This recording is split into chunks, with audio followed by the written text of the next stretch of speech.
I started this specific research in 1996 while I was watching the NCAA basketball tournament that year on TV. And this sounds crazy, and I always tell people I am blessed to do what I do for a living. I get paid to write and talk about sports and have for a long time.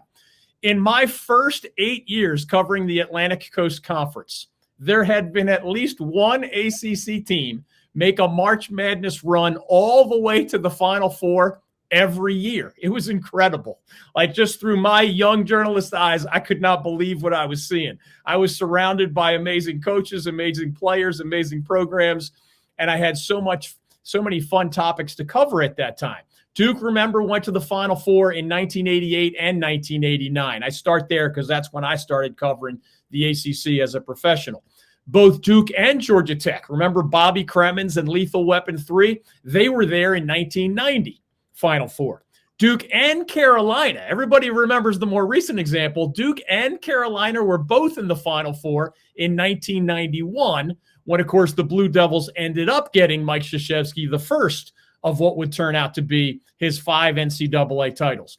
Then Duke repeated as the national champion in 1992. Then UNC won it all in 1993, giving Dean Smith the second of his 2 NCAA titles. Well, then the Blue Devils made it back to the Final Four in 94. Then the Tar Heels made it back to the Final Four in 1995.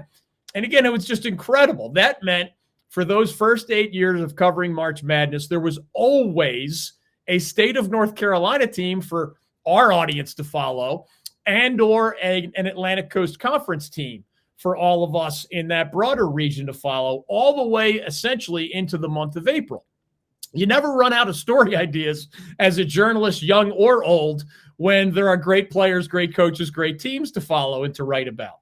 Well, in the spring of 1996, my staff and I suddenly did not have a long March Madness run to cover. Remember, in 1994, I had turned a long-standing but very limited distribution newsletter, something you could literally Xerox, and that's how it was distributed at the time. I turned it into a pretty successful regional magazine called the ACC Sports Journal. Soon after that, we created the very primitive versions of what turned out to be our website for many years, accsports.com. I sold those things a long time ago, so whatever they're doing now, it's not my fault.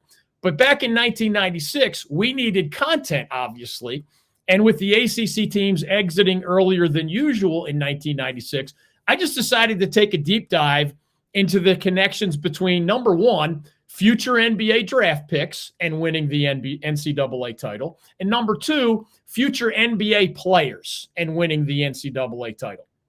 Because we all like a good David versus Goliath story, and because we had already seen some Cinderella-type teams win the NCAA title, I just kind of wondered, not knowing the answer, I wondered if there were any examples, and if so, how many examples, of college teams without much or even any NBA caliber talent winning it all. So that was my light bulb moment for what turned out to be, at this point, a 30-year journalism journey that's gotten me appointments at great websites like The Athletic, which is to this day one of the most successful international sports websites. I wrote for them for a bunch of years and included my deep dive research in my contributions there. But around the same time, Mike, in 1996, I heard one of the TV broadcasters, again, I wasn't at the Final Four that year. There was no team for me to cover. I heard one of the TV broadcasters mention that Bob Knight's team at Indiana in 1987 had been the most recent example of that time of winning the NCAA title without having a guy who turned out to be a future first-round NBA draft pick.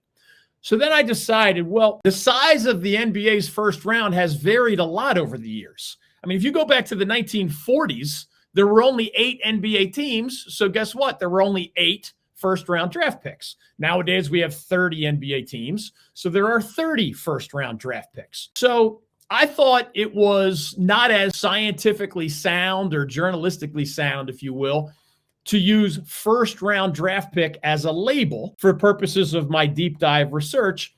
And I thought that since we've called first-round pick, now it is a top 30 pick, I just thought we would go all the way back into the archives and use the description top 30 draft pick rather than first round draft pick, just to keep the level playing field, if you will. If you were a top 30 pick in 1940 whatever, that means NBA general managers and coaches and advisors thought you were one of the 30 best pro prospects on the planet. And that says something, right? These people, their jobs depend on evaluating talent. To me, whether it was 1947 or 2024, if the powers that be thought you were one of the 30 most promising pro talents on planet Earth that was eligible that year, there's a value to that. So again, as we dive into the details, I want to underline using the phrase first round draft pick is a little different than using top 30 draft pick. Sure enough, when I applied top 30, you know who was a top 30 pick? Steve Alford of that Bob Knight team in 1987. That was his star guard. He wasn't a first round pick because the first round was smaller in 1987. But he was a top 30 pick because he was considered one of the best pro prospects eligible in that year's draft. Now, again, there are 30 teams. There are 30 first-round picks. Steve Alford was a top 30 pick. So that's stuck in my brain. The broadcaster had said the last college team to win the NCAA title without a first-round pick was 1987 Indiana. Well, as it turned out, those Hoosiers did have a top 30 pick.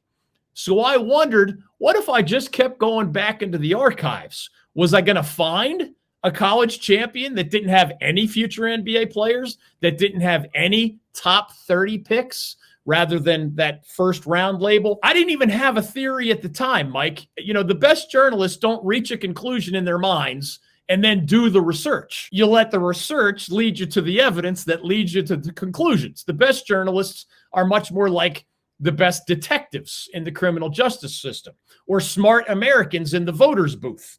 You cut out the grift and the con artists and the liars and the nonsensical conspiracy theorists. You focus on sane evidence and you let that evidence lead you to whatever conclusion, whether that conclusion was what you hoped it would be, thought it would be or not. That was my approach in 1996.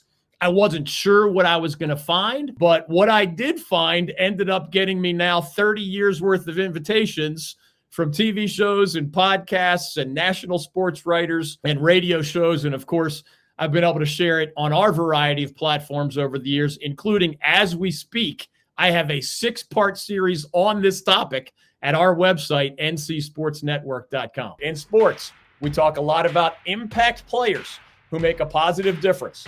When it comes to our state's economy, the North Carolina pork industry is a true MVP. Each year, the pork industry plays an important role in supporting rural communities across our state.